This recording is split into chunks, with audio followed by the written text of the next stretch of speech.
Hello everyone, welcome to Pambatha Kamancuza TV. I'm here to update you of what was happening on iningi izolo mhla 17 April 2026.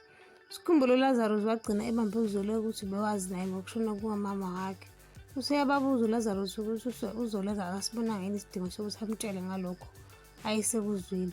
Wathi uZoleka nami ngithola nje kodwa bengingazi lutho olutheni.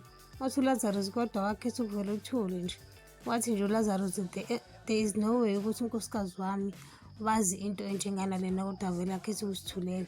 Athi nomfundisi mina engamtshela ukuthi engavusi amanxeba kudala.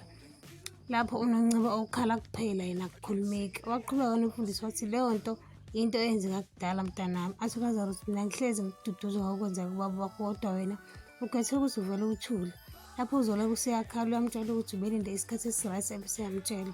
Wabuza uLazarus ukuthi manje ubekhetha ukwenza njani ngale mfihlo. Wathi nje uZoleka ukungena naye egodini avele aphume ahambe khona lapho uLazarus abezinomnceba ukuthi akahambe. uZoleka wavuka ekuseni embhedeni memeza umnyeni wakhe ngoba ezitshela ukuthi mhlampe ubuyile lutho akekho lapho abalala khona. Ahamba umbheka lapho kugezelwa khona lutho uLazarus. Aqhubeka uZoleka ambheke kuyo yonke indlu ayilutho umthola. Aze abuza uDaphne ukuthi akaze ambone yini uLazarus. uDaphne yathi hayi lutho akaze ambone lokho efikile nayo.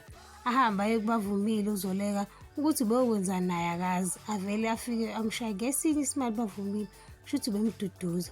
uThumeka ukuqeda kwenzela uYanga esikafutini ngoba esikoleni phela. Asithathe uYanga bese edlula kubaba bakhe ecela ukuthi amnike imali ye-taxi.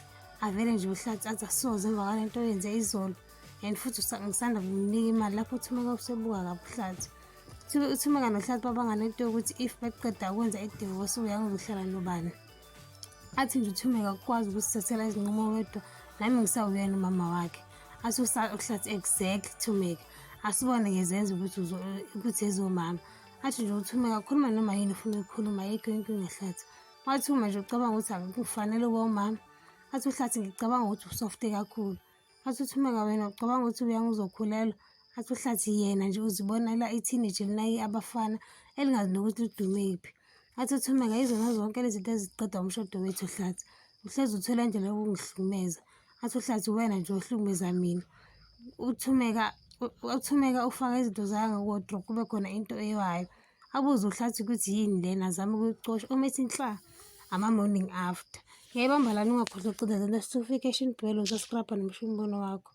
Bayo.